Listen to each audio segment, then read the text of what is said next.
Welcome to the Feeling Elfish Podcast. I'm your host, Austin Lane. With me today is Rob Viera, the executive pastor at Great Oaks Fellowship Church, right down 1604, just south of Helotes.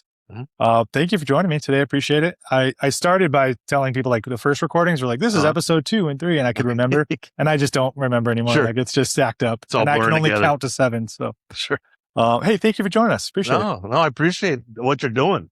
Getting to know people in Helotes. I've been able to listen and just hear more stories. It's pretty cool getting to hear the stories and get to know your neighbors. Yeah. I don't know if I had like a great vision for exactly what I was trying to do with this. But that's exactly what it's turned into. It was like, hey, all these businesses or business owners or people making contributions to our community. Yes. Like, what if there was a place just to kind of get to know them in a conversational way? That's kind of what it's turning into. And I appreciate you being an early guest on this. And thank you. That's good. And from somebody, so we're both from California. Yes. And so, that's the sound of people tuning out right now. All right. Yeah. Say it quietly. No, but as somebody who's relocated here, and built roots in a different community, I mean, I'm sure it's even more meaningful, right? Yeah. Well, you know what? We picked Helotes. It reminds me of where I grew up, of what it was, not what it is now. Like, originally from Orange County, Yorba Linda specifically. There you go. And growing up, it was somewhat similar to Helotes, a lot smaller than it is now. But I met my wife, and I think we're going on our 11th year anniversary coming up here. Congratulations. And I got an 8-year-old son. And we had a good life in California, but we just felt that it wasn't for us anymore. And I wanted to raise my son somewhere, kind of like how I grew up. I was really looking forward to that, just being outdoors a lot, being in community. And, Yorba Linda, a great place, still is. I got a lot of friends and family there, but we just felt something else. And so in our travels, and I used to visit out here a lot. Actually, my mom was born in San Antonio. I'm actually 10th generation from the Canary Island descendants. Okay. 1731, part of the first family that came over. Yeah. And I got really dove into that. My son asked, where do our ancestors come from? And I was able to share with them and really dig in. I don't mean to get us off track. No, this is on track. So I know the only other, the Moraleses down Bandera, they're Canary Islanders. I understand. They're like, they settled that area with that little golf courses, Boone Logan. He's a partner out there now. Where that little executive golf course is, that whole area was settled by Canary Islanders. And I think a few of them still live there. So for those who don't know, could you explain the Canary Islanders, like that whole... Yeah. So the King of Spain wanted to send some folks over from the Canary Islands kind of to establish an area. That area ended up being through Mexico, up landing in San Antonio in 1731. There were 16 families. I want to say about 59 folks or 56 folks that came over. 16 different families. In 1738, they built the San Fernando Cathedral and were the first established civilian government that started in Texas. So it's kind of like the Mayflower, but of Spanish origins, kind of. Yes. Yeah. There you go. I like that. Now, I am no expert, but this is just through just digging in, researching and learning. There's a statue in the, isn't it right there by the San Fernando Cathedral? Memorializing the families who made the voyage. And I want to say, so Juan Leal Torres was leader of the first family. That is my direct descendant, or I'm a direct descendant. Yeah. Going back, he's like grandpa times 8 times 9. I can't remember, but going down the lineage. And so, how cool is that, man? It is pretty cool, because we always took road trips to Texas. Because my mom was born here. I have tons of second, third cousins out here. Even met a few here and there, and just loved coming out here. Loved the road trips. Loved exploring San Antonio when I was younger. Which we landed here too, because now my wife's family lived here. Her sister, and then her mom had lived in San Antonio for a bit before relocating some other areas. And just landing here, it just feels like home. And then landing in Helotes even more so, because that sense of community, it's like, it really is similar to how I grew up. And when we came here, I told my wife, if we're going to live somewhere, we're moving, we're going to be in community. We're going to be in community. We're going to get connected. And that's the goal. And I'm a follower of Jesus Christ, and that's what he calls us to do, just to be in community with others, to share his message, his word, through your testimony, through your stories. And as long as your stories are celebrating what God is doing in your life, that's giving glory to him. And so that's what we're trying to do. And so since coming here just over 4 years ago, very intentional about I ended up on the HOA board, which, I just wasn't looking to be on the HOA board, but I said, you know what? If I'm going to align myself in relationships, that's a good way to do it. Yeah. And so I got to meet some of our city council members through that because they were on the board. It's Iron Horse Canyon. And Iron Horse Canyon, yes. A lot of. And then with the church being able to come to the community, St. Vincent de Paul Helotes, food pantry in Helotes, I got connected with them, part of the church, but then finding, that's how I met Sabrina McGowan. Through that, I sat at a table during an event and she was able to tell me all about it. I said, okay, this is some good stuff. There's some good things we need to do. Yeah, I think there's even, Scott sits on the ADC. He's on the director. Scott's on HOA. HOA, there you go. That's what I was trying to figure out. Yeah. Good folks. I mean, yeah. Well, and then participating in the sense of, I can honestly tell you, I have seen or been mainly watched every city council meeting, every planning and zoning meeting, most EDC meetings, just to have a situational awareness of what's happening and getting connected and meeting those folks. And so when getting out there, exploring Helotes and all the events, including Chamber of Commerce, I was on the board there for a year. That's it. Thank you for the invite to that. Yeah. And that's how we got to know each other. I'm glad you had a good time. I was worried when I invite people. Well, no, because the morning mingles and activities we get to do, you get to hear and talk to folks. Yeah. So it lends itself to good conversation and good familiarity with, I don't know, it just opens up the door. Gosh, there's so many ways. So this is a jump off point to so many different conversations. I just threw a lot there. I'm just gonna. Yeah, it's hard because I, like you, value the intentionality and the importance of forging community.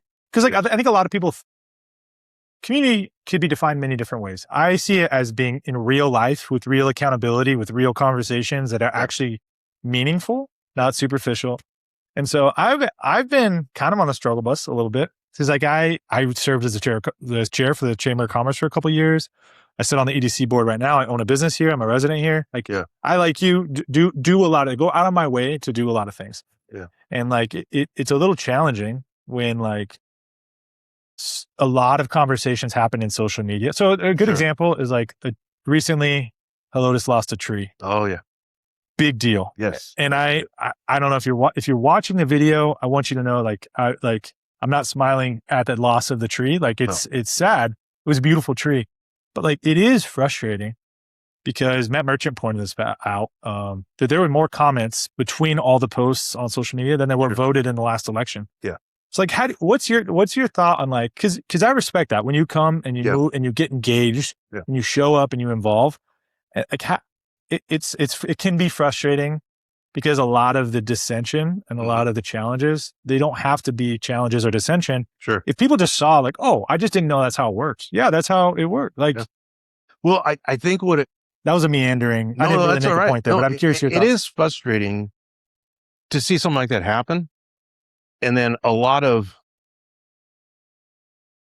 those comments happening that may not be fully informed. But what this does do, it's a catalyst for people to get involved. That's good. And I've seen a lot of the council members promoting hey, come to the meetings, participate. That's their heart. And every single person serving. And I go into conversations on this. When I go to city council meeting or watch The View and I'm usually the one thumb up on the YouTube channel. Now I think it's up to 2 or 3 thumbs up when I'm watching that and seeing it. I have met most everybody and I know their hearts. The hearts are served. No one's getting paid to do it. No one's getting paid to do that. Can't stress that enough. And even to be in community in general and be intentional about it, you're not getting paid to do that. That's right. What you receive is what you put in. And so I think it's a great catalyst for more conversation, for people to come in and get to know more people. Someone seeing this going, okay, well, maybe I will start doing that. And it doesn't have to be a city council meeting either. No. I mean, one of the first things I did was the chamber morning mingles. Yep.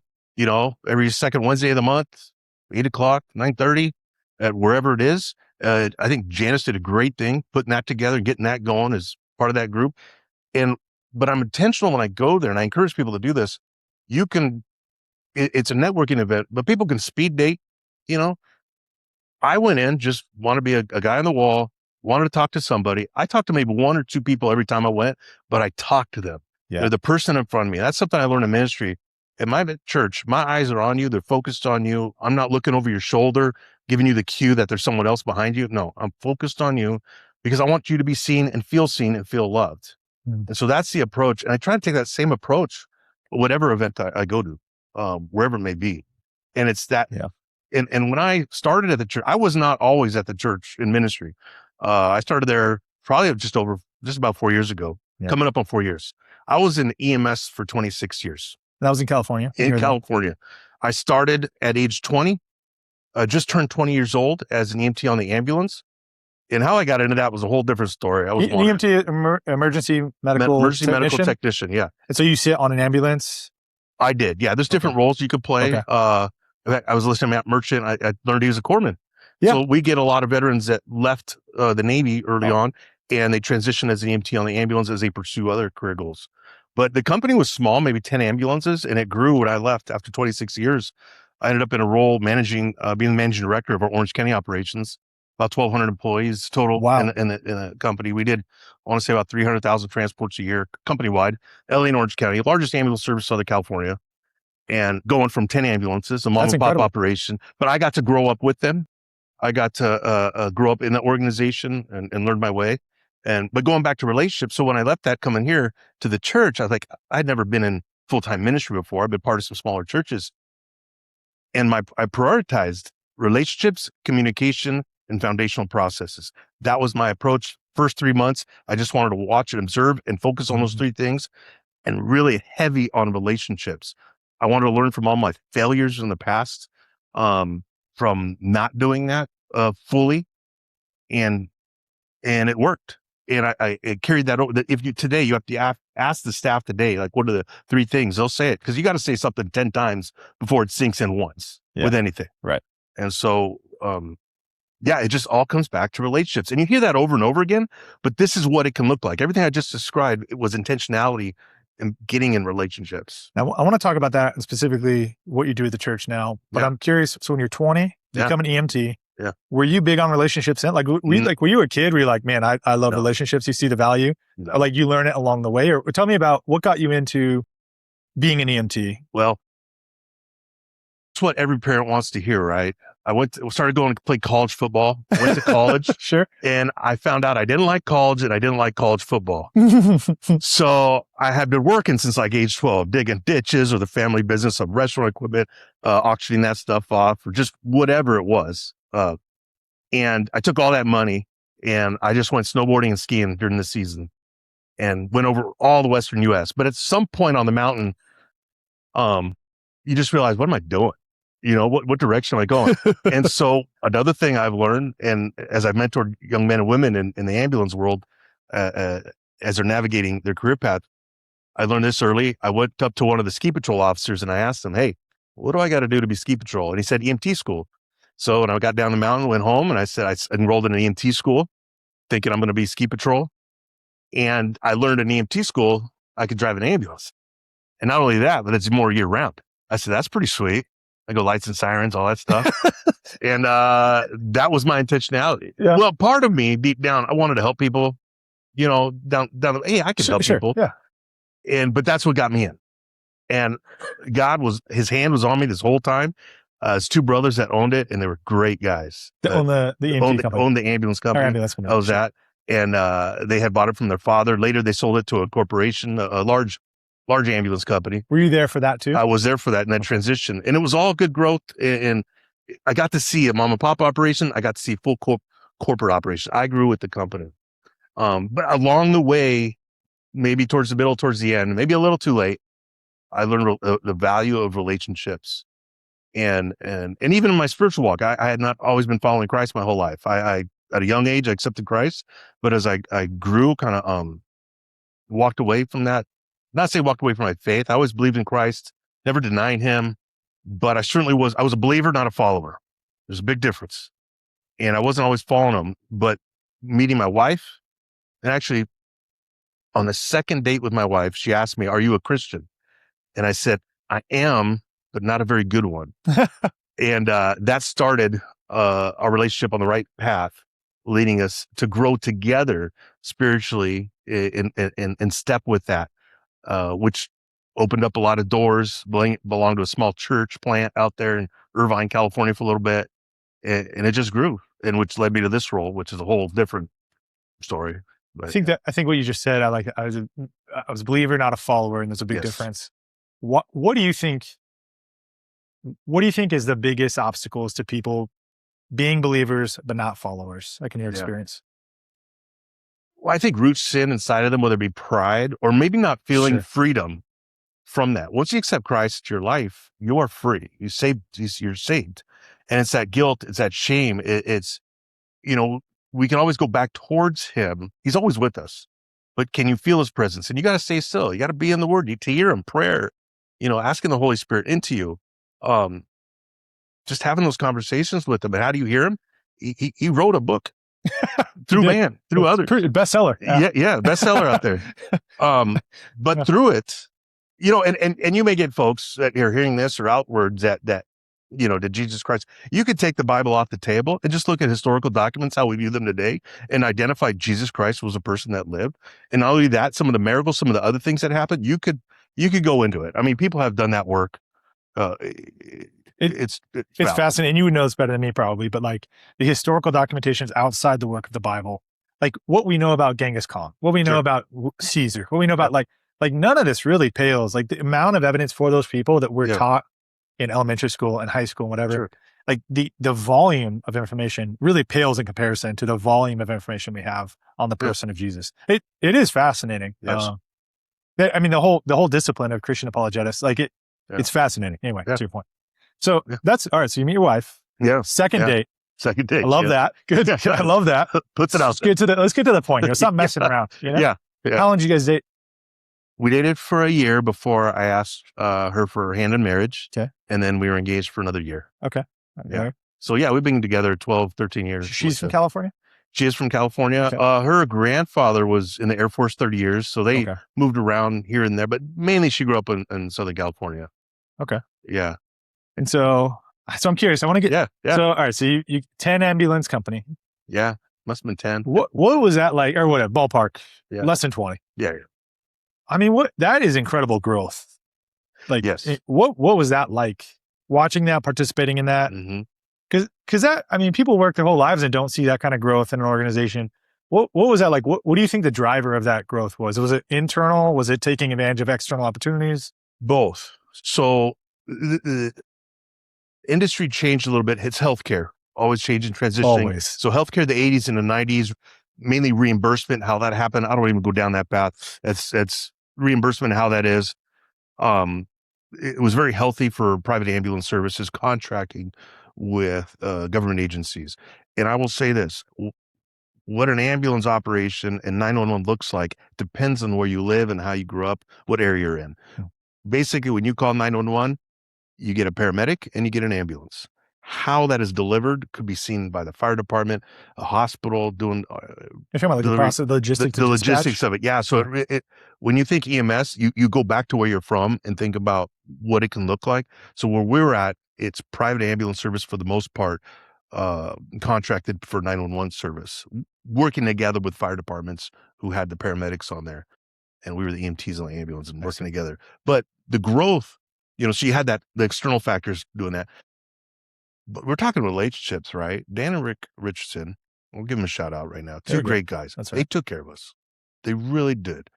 And that flowed down from the top on, just really took care of us overall. And so you wanted to be loyal. You wanted to work. You wanted to do good things. And most everybody there wants to do the good stuff and help others. So when you say take care of us too, I'm pro because do you mean like they displayed the relational kind of the desire for relational capital and like really knowing their employees, or they took care of you with like excellent benefits, or maybe both? Because I feel like they would go hand in hand. A little of both. Okay. There were challenges. There's always going to be challenges in a business. Paying a wage, a salary that is fair from the eyes of the employee. Sure. You got a lot of external factors. And in healthcare, and overall, EMTs are not paid very well. And being on both sides, being an EMT on the ambulance as well as being in management, I saw both sides and the challenges of the reimbursement and being able to pay a good living wage. But more than that, just getting to know us, other benefits when they could do that, healthcare, 401k. They started a 401k early when they started the growth. And I had a partner that just encouraged me, says, you need to take care of your future. Because I was illiterate from that sense. And I just took his advice. So every raise I got, and I've shared this with you before, wow. every raise I got, I did not take it. I invested it into my 401k. That's right. And reinvested. And when the Roth opened up, what is a Roth? I learned that. And again, one of my partners said, "Oh, dude, you got to do that." I said, "Okay." And I was just, okay, not a fully understanding and appreciating what it was. Right. Well, that was in my early 20s, and I kept doing that. So, again, God's hand being on my life, preparing me for the future. So I could say yes to this ministry role. Yeah. And traditionally, ministry roles are compensated in a manner that's equivalent to the secular world. But because I had done that early on, I was able to say yes. So, you know what? We'll be all right. I can say yes. Tell me about that transition away from something you're comfortable with, something you've done a long time, something you've seen great growth with, to what does that conversation with your wife look like? Hey, I think maybe it's time to leave this, do something else. Yeah. My wife was always the one, 'cause she had moved around a lot, and she was always the one to promote, like, hey, she'd never been in one spot for that long. And so it got the conversation going, and me, quite the opposite. Grew up in Yorba Linda, and I've been there my whole life. Yeah. And really what the catalyst was being in a role, in a job, a career that took so much from you, that drained you, responsible for a lot. It's a 24/7 operation on top of being just a large behemoth of an organization. The demands, the phone's always ringing, you're dealing with the city managers or fire chiefs or hospital folks. It's just always on call and available. Even big disasters, anything. I always told my wife, if something made the news, I was going in, because we weren't just responsible for our ambulances at the company, but we helped coordinate the ambulance response regionally, and we were part of that. And so just the health thing too, my eye twitching, getting diagnosed with atrial fibrillation and going through that, just realizing I want to see my son grow up. Yeah. And that was really the driving factor. I want to pour into him. That's what I'm called to do as a father. I want to pour into my wife as a husband. And so what we ended up doing is just starting to explore. But I was in such a niche role. I grew up there. I didn't have my college degree. And so part of the prep plan was finishing college, 13-year plan, something like that. I've been taking classes here and there. It went to, ended up going to Vanguard and had a professional studies program, had a great experience. Because of all my previous experience, I was able just to engage and be the model student, which I could only be now versus when I was in, college. Snowboarding. Right? Yeah, snowboarding. Right. What am I doing here? Yeah, no, I got to fully engage and take full advantage of that. I had a great time. And actually, right after we moved here, I finished my classes online and finished my degree, just to be able to get your foot in the door if I was going to network and interview. But going to our company and saying, hey, we have a plan to move. Work with me here. And good folks. And they said, okay, here's what I can do remotely. Kind of made my own job up. But also, I'll be resigning. What is that going to look like? Yeah. At that? And, was able to take a remote role at a company that wasn't remote for a short period of time. But just going on faith and said, coming out here and then starting to explore. And I knew that wasn't going to be a forever thing. And it wasn't. What ended up happening, and I'll tell my story, like, how do you go from I get this question a lot. How do you go from managing and directing an ambulance service in a ministry? And so while I'm out here, we got connected with the church. We knew we had to start serving. We were part of a small church out there before. And we ended up going, it was Grace Point West at the time. And that was a church plant that later became Great Oaks. And so they're still Grace Point West. They had a daycare. My son was going there. We went there, saw the pastor preach twice, and he went on a 3-month sabbatical he'd never been on. Hadn't been on a sabbatical in his career. And so I got to see the church operate without their lead pastor. Oh, interesting. And for me, operations, logistics, just overall, it ran well. It was a healthy church. But at the beginning of that summer, right when he went on the sabbatical, I got noticed the company wanted to lay me off. And I understand. It wasn't, I'm a special advisor to what, I'm just helping them keep going. They found a great guy to come in, still there to help keep it going. And I got to work with him and help him. He wasn't from the area, but got to help connect him with relationships. Again, going back to relationships, helping him do that. And it was time for that. And so my prayer every single day, as soon as that happened a week after we closed on our home in Helotes, a week after. But both my wife and I looked at each other and said, God's got this. Yeah. We're told in scripture not to worry. We put it on him. Let him do that. And we just be obedient in everything that we do. And we were actually able to live that out, truly. In the past, we didn't always do that.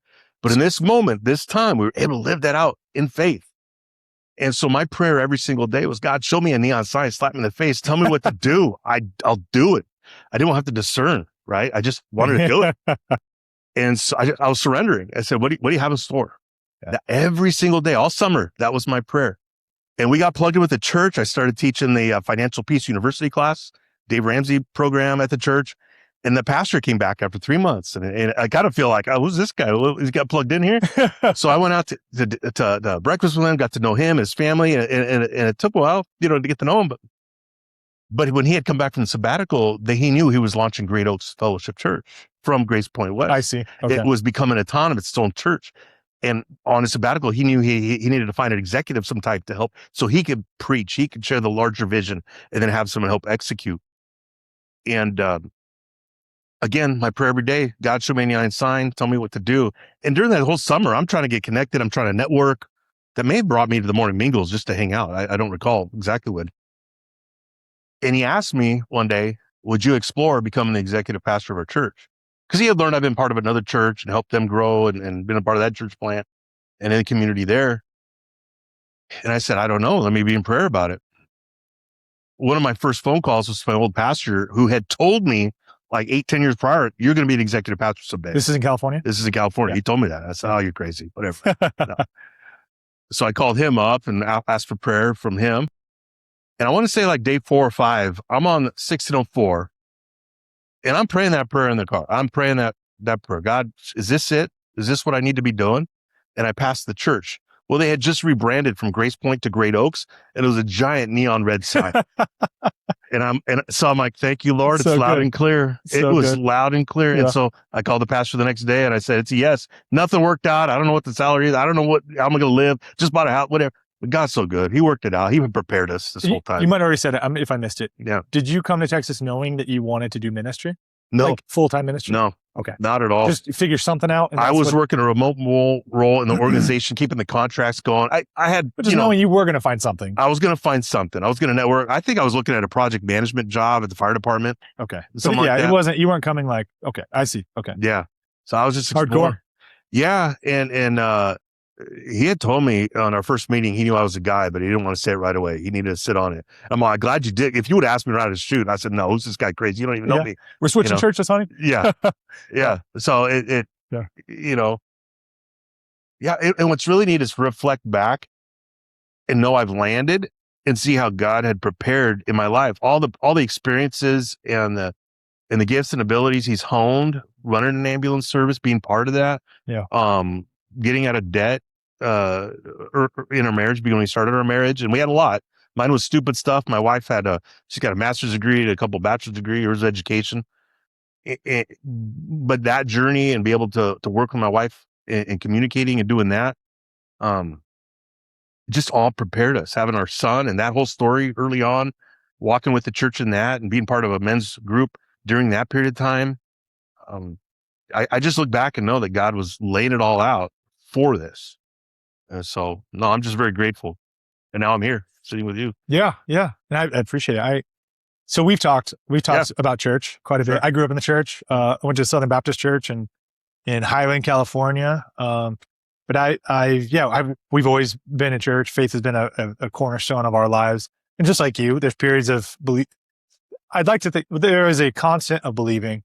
Yeah. Not always a constant of following, unfortunately. I mean, I think that's a similar story a lot of us have.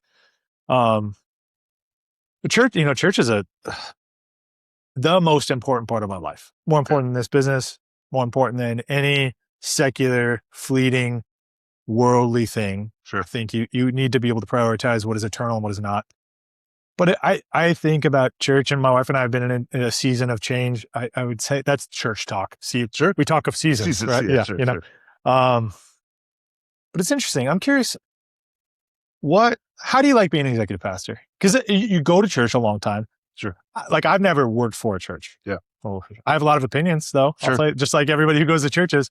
Man, if they just listen to me, I think that in churches. And what's it like working for a church, I guess? Or whatever you want to share about I will it. share this. You asked me like, how do you like it? In general, It's a dream come true of a dream I didn't know I had. That I describe it that way. And it, because if you take out the word church, replace it with community. That's what we're doing. We're living in Christ in community with other believers for the Great Commission to share it with others. And how we do that, the joy in our hearts that we can continue to share with others. And so I love it. And I love it because I get to be in relationship with a lot of people. And one of the things that I experienced, and I was warned about this in a good way, they just be prepared, is when you get into ministry, you're on the front lines. You see a lot of good happening, God working in a lot of lives. You see healing, and I've seen healing in front of me. I've seen just miracles occur. I've seen people accept Christ and watch their lives just take off. And it's not always violets and roses when it happens. It just, it just depends, and we can't always explain why bad things happen all the time, but we do know God is present and he can redeem and use those opportunities through our obedience and our surrendering to him as we seek him. So I get to see all that, but I also get to see the other side all the time. Just the enemy working. I see the pain. I see the divorces. I see hurt people. I'm reflecting back on conversations I just had today and some of the things happening. And so that's where it can take a toll spiritually inside you and even physically. It wears you out over time. And so that there's a balance. So I need to be diligent in my walk with Christ. And I got to prioritize my relationship with him. So I'm prepared to help lead others. And so when people have different church experiences, and so I always ask the question, church is what you put into it. Your relationship with Christ is what you put into it. And so it isn't just Sunday mornings. It's about community. It's about fellowship groups or Bible study group, being in community with others. It's going to, for us, we have a Tuesday night worship and prayer service at 7 p.m. We go and we're in community there in prayer together. Right. A lot of our activities are around the people that are part of our church. And my life is not compartmentalized. It used to be, but it's one big life now. People used to know me as Rob, Bobby, or Robert. Now I'm just Rob. Yeah. One identity in Christ. And so my son's in Cub Scouts, another thing I get to do, be in community. Yeah. And I get to be the pack treasurer. So I get be part of that, but I've been able to invite some of our church friends into that. And we had a pool party, just to end summer this past Saturday. And we had some of our friends, but we also invited other friends from church. It all blends together. It's not separate. It's our community. It's how we live and operate. And I'm not afraid, I was at the pool the other day, talking to a gentleman. He was older. He was getting his workout in. And one of my favorite things to do, and any Christian who's walking with Christ can be obedient in this manner, we're called to pray for others, right?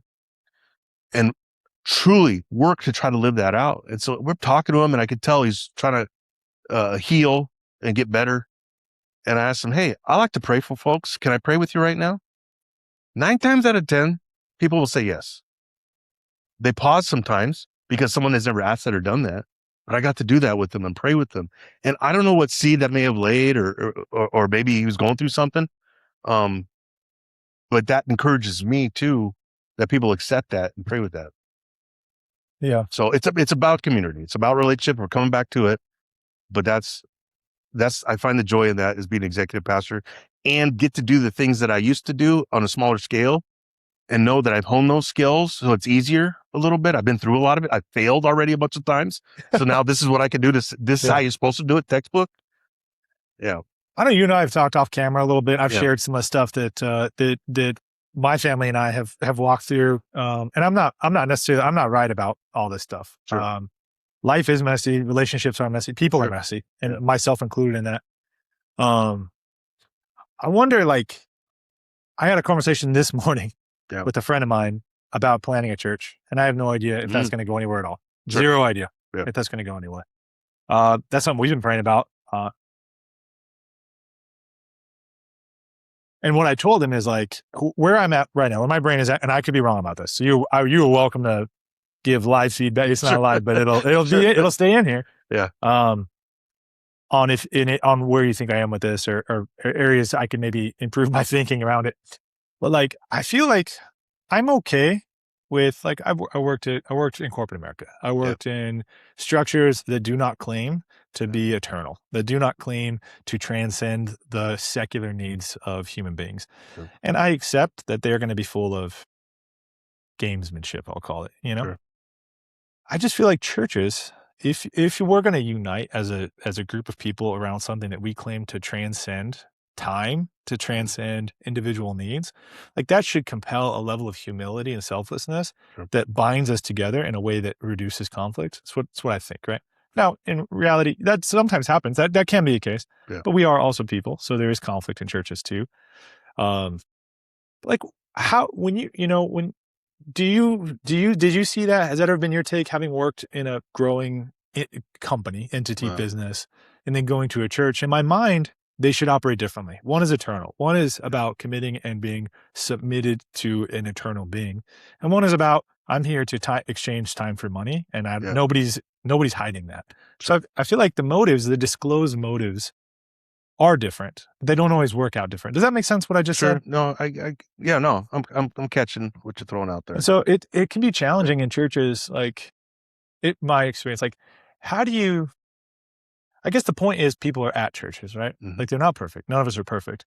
You just continue to stay in that forge. You continue to stay in that community. Well, I think the hang up for a lot of folks, and you can really reach another level, whether you own the business or you're working in the business. A lot of times folks think the church is a destination to go on a Sunday morning. Yeah. It's just a place to get refueled, to hear the word, to be in community with others for corporate prayer. But you can take what you've been called to do at your job, your work, and that's ministry. I always use the question like, you're at work and someone, hey, how was your weekend? Oh, I love that question because it just can open up the door. You're about to hear about a sermon right now. That's right. Well, it can open the door. Oh, it was great on Saturday. My family did this. We did this. Yeah. On Sunday, we went to church and we really got in the community with some other folks, whatever the stories may be. Because if you're living it out, you're able to share it with others. And I've seen, even in our church, what's really neat is we got some folks that own businesses, that work in business, work obviously in companies. And the stories we get to hear and share with each other with some of our leaders. We have one of these things called Find Your One. Wherever you're at, whatever you're doing, have you found that person to pray with? Have you found that person to share the word with? To open up that door on. And just like I shared earlier, just telling a person and saying, hey, I like to pray for folks. Is there anything I pray for you about? Yeah. That opens up so many doors. And so you can live it out outside the church walls out there. And so now I'm not going to say you could be at a company where it's just difficult and hard to do that. You're challenged. You're worried about someone's perception about HR coming in and all that. And I lived in that world too, but there are ways to navigate around it. And honestly, if you're not in an environment where you can share your word or share your faith or share it in a manner when people ask you and come to you for things, I used to go out to lunch during the work week at my old job. And I wanted to unplug at lunch. I had to. It's stressful, things going on. And I shared an office with another guy, and he's an atheist. We had a good working relationship. And I said, hey, when we go to lunch, let's not talk about work. Okay, great. Anything else you want to talk about? Great. Let's just not talk about, I want to unplug. And sometimes on my faith, it came up because he would ask the question, how was your weekend? I would tell him all about it. I would tell him what Christ was doing in my life. I would tell the blessings that happened, what's everything. And he was awesome guy to this day. Awesome dude. And he didn't fight me or anything. He's like, oh, wow, I'm happy for you. That's great, man. And I knew he wasn't a believer, but that's why I shared. And I wasn't doing it in a manner to disrespect him. If he told me to stop talking about that, I said, okay, I'm not going to stop telling about me and my day, but we kept going out to lunch all the time. And so maybe that laid a seed. I don't know. Yeah.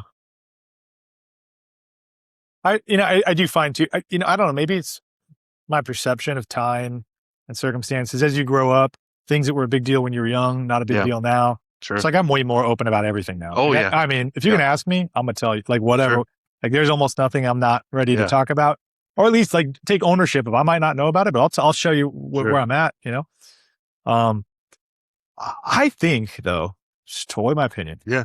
I think America has changed a lot. The church has changed a lot. And I think a lot of change is going to happen too. Like, I think there's a lot of change on the horizon where people, generation, the Bible talks about this all the time. Like, I think, especially the Old Testament, talks about generations. Like, there's the Israelites, after they left Egypt, they sent spies to check out the promised land right away. Yeah. And there was a lack of faith that led them into the wandering and that generation not being able to see the fulfillment of the promise. And like they are consequent. Like, just each generation has its things, know? And I really think, I just don't think people are closed off like they used to, at least how I remember them being. In the 90s and early 2000s, I feel like, no, Jesus freak. Like, no, thank you. I listen to the DC Talk song. Like, you keep that over there. It seems to me like people are way more willing to talk about stuff. And maybe we're not all as theologically advanced or whatever. It doesn't even matter, right? It doesn't matter. The willingness of the heart, the submission of the heart, that's what we're after. The humility and the willingness to be able to engage in the dialogue. I really find that people are, in my opinion, they're just more open to wanting to dialogue about it. I don't know if, no, that's valid. And there's stats. I mean, stats are stats. You got to look at the source and all that, but I've seen some credible surveys and information as you dug into it that demonstrate a lot of young people right now, the generation 18, 25, that age is hungry for some type of relationship with Christ, but they don't want to call themselves Christian, nor do they want to go to a church. What do you think that is? That's a big question. I think because of the association it's had before in the past on what a Christian is, and maybe not displayed in the manner that it should have been, and as God calls us to be. But they believe and perhaps what Jesus says and what they need to do. And so they're looking for that relationship. They're looking for that connection. And right now, you just seen a huge spike in young adults attending church, or I should say seeking more information, seeking a relationship with Christ, but not necessarily being in the church. So you see a lot more going out to not the malls. That's something you did when you're younger. Outdoor areas, and hanging out, whatever people are doing. But nowadays. you see a lot more activities outside the church walls in that environment, and so it's just probably good. I think it's probably a good thing. That is. That organically forming natural relationships and community. Yeah, and we see a resurgence of young adults in our own church. That's great. And what we learned is like, okay, you meet here on this day, this time at the church. No. We brought them. Where do you guys want to meet? What do you guys want to do? What activities? What fellowship are you looking? Okay, then go to this event. We'll help you, support you, and do that. And found some leaders, and now we have a great young man that's kind of leading the young adults, pastoring them, and just taking the lead. Like what can relationship and community look like for young adults? It doesn't have to look like what I think it should look like, because I'm not that age. So I think part of my wife and I, we've been talking about is like, and again, you grew up in church. None of it's unfamiliar to me. I've been in churches. I've been in paraministry groups. I've been Campus Crusade. I've been to a Pentecostal church. I've been to a Catholic church. I've been to been to all the church. Like, I'm not going to see a lot of things for the first time at this point, just because I've experienced it. So when I walk into church, I know we're going to listen to 3 songs. I know after the second song, the executive pastor is going to come out and welcome us and say, "Hey, shake the hand of the person to your left and say hi to the person." None of it. There's no unfamiliarity to me in church, right? But the season my wife and I have been going through is like, well, if Paul wrote a letter to the American church, or if none of us had ever been to an American non-denominational church, and we were like, what does a church look like? How would we draw it up? And I want to dovetail that into the question I have for you is, because people who grew up in churches will tell you, I have church hurt, or they had a bad experience, or whatever that looks like. That's human hurt. That's not Jesus. That's not the will of God for you necessarily. But I'm glad you said that. Yeah. What would you say to people listening to this podcast who who don't have any experience with church? And do I go to Catholic church? Do I go to Great Oaks Fellowship? Do I go, what would you tell people who are like, how do you, I'm going to turn to scripture. Yeah. And what Jesus called us to do, to love him, seek relationship with Christ as you abide in him and him in us, to become more Christ-like. And you could see, and we are to emulate what Christ did when he was on earth, both in human form and divine form as well, and you can start in the gospel. You just see the message he's going out, seeing the love he was going out, see the humility and the forgiveness he gave others, the grace. That's your relationship with Christ is number one. And so, when you talk about some of the challenges, it's oftentimes because we're not always living that out ourselves. That's it. We're not living it out. And so it causes hurt. It causes pain. That tension. Right. Right. And one of the cool things about when you can establish yourself in relationship with another person, in community with another person, you're I guess in your term, you're putting a lot of, you're banking a lot of relationship equity so that when something does happen, you can do some withdrawals. That's right. Right. Yeah. I mean, yeah. You can do some withdrawals and understand, I know him. I know his heart. Right. Let me talk to him. Right. And one of the things that hurts too, when those things happen, people run away from the confrontation. They just ghost. They leave. For sure. And I'd much rather someone just come and what happened? Oh my word. That certainly wasn't my intention, but I can see what happened here. Yeah. Let's talk this out. Let's pray through it. And I'm grateful for the hard conversations that happen.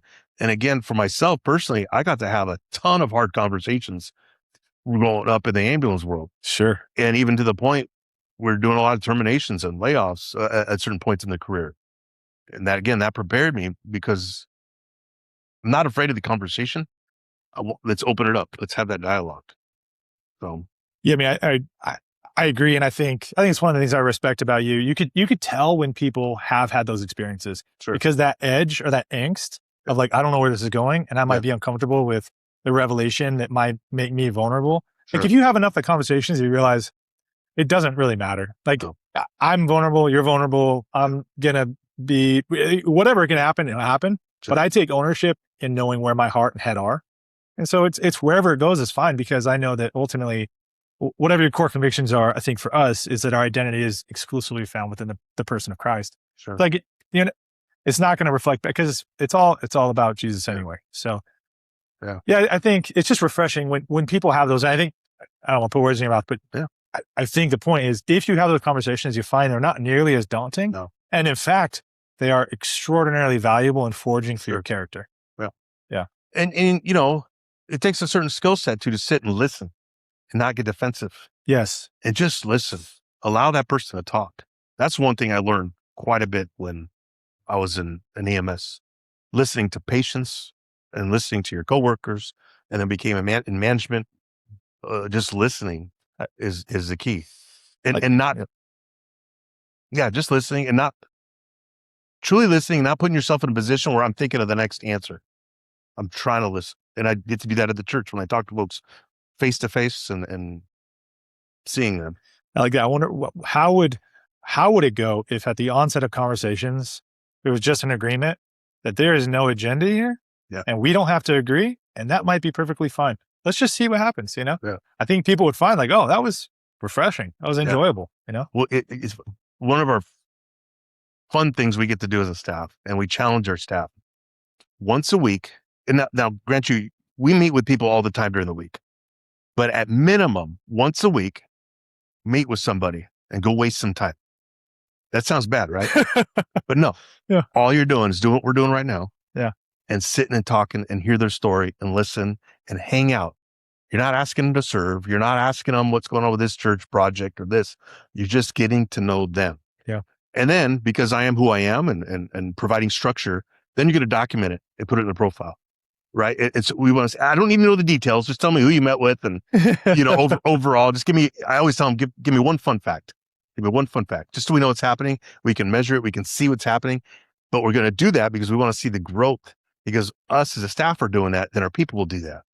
And so we would talk about just listening. I'd had one this morning at breakfast, just hanging out with a guy and got to learn more about him, learn about his own podcast, learn about his life going on, and it led to prayer and it led to some ministry, but just speaking into him and him into me as well.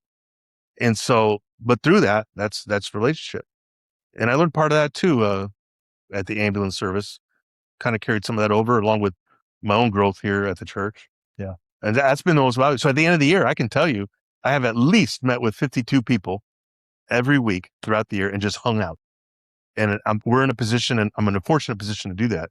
But even if you're going to lunch at work, like you're taking guys out to lunch, how many times you gone to lunch with somebody and gone just like, we're not talking about work. I want to just know about you.